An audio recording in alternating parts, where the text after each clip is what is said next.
Welcome back to Genesis Custom Sabers, and it's time for me to unveil the new one I've been working on. This may interest some of you.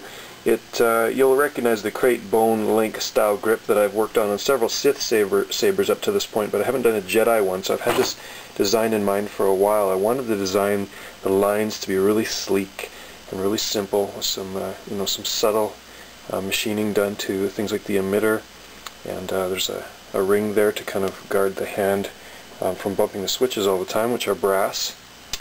There's some machined grooves, and of course my custom pommel insert, and the simulated Crate Bone Link here, which I'll explain a little bit later. This saber has a Crystal Focus version 5, and it's got all the bells and whistles wired up, ready to go. This saber will be going up for sale very shortly, and hopefully will sell within a couple of weeks. This sale will include the case, and there's also an optional recharger that I can send with the saber. It does not include a blade. But enough about that. Let's get to the details of the saber.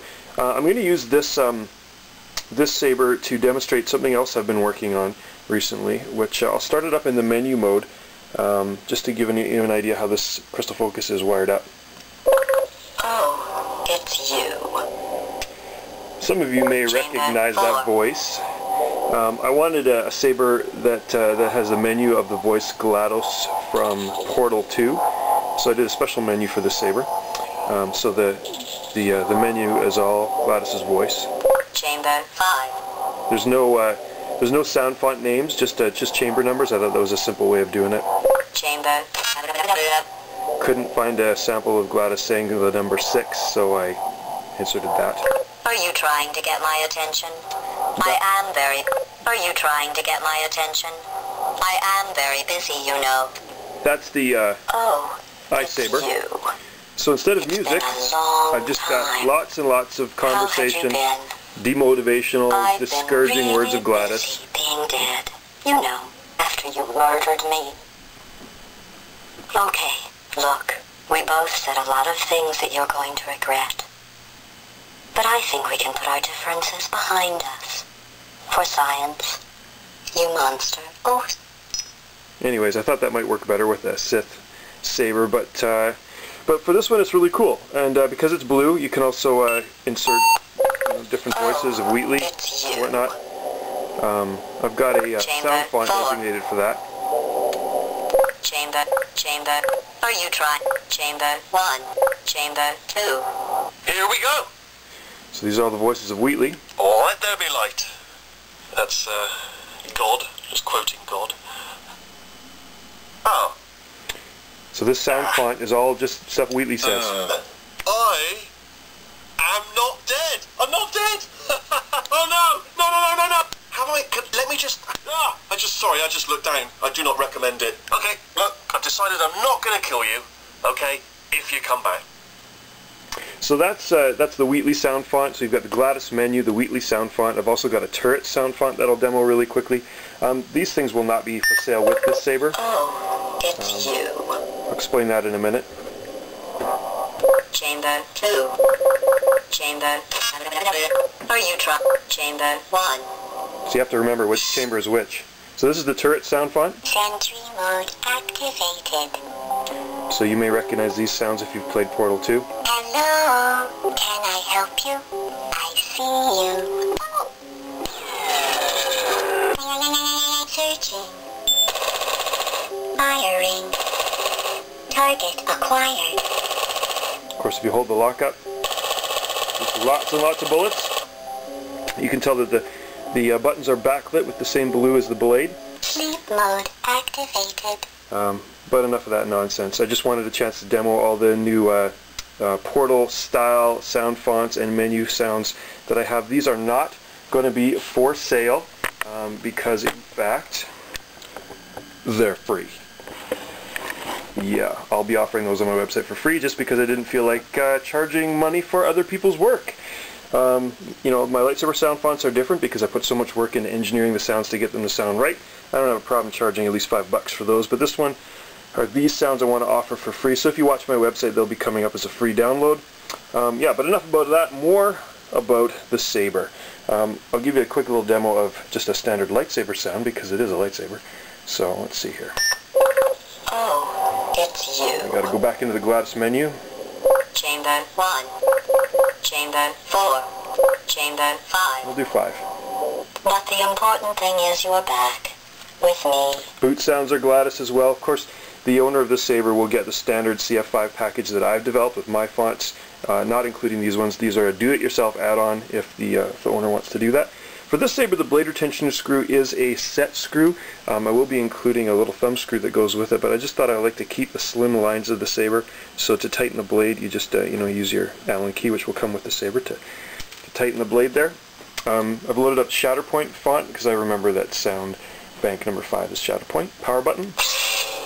You get a bright blue blade from the LED Engine 10 watt, which is wired for flash on clash, which I can demonstrate here. I don't know if you can pick it up on the camera.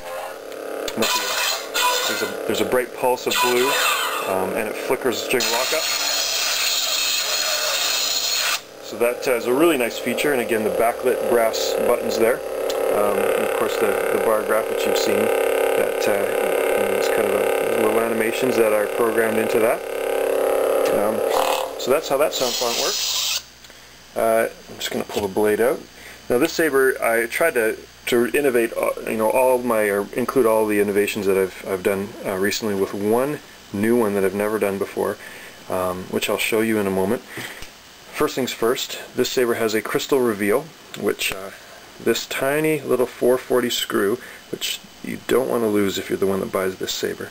You want to keep that safe. A bone fragment comes off. It's held in place with these rubber bushings so that you can grip really tight and fight with the saber. It is dualable, and it won't break, it won't damage. Of course, you rotate the bone and there's the crystal. So I'm going to do a quick little close-up of this for you. So here's a close-up of the crystal chamber. You can see it's mounted in there. I ran the wires through the chamber just because with flash on class you need so many wires run, there's no other way to do it. So the wires are visible but neatly tucked out of the way so you can see the crystal and the gold mountings, which of course match the gold of the brass switches.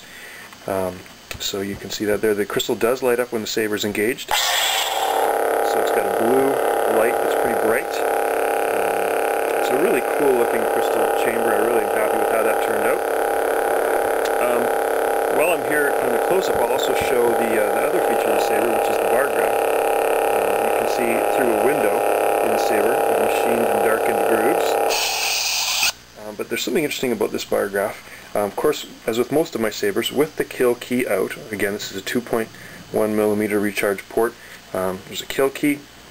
Kill key shuts off power of the saber so you cannot turn it on.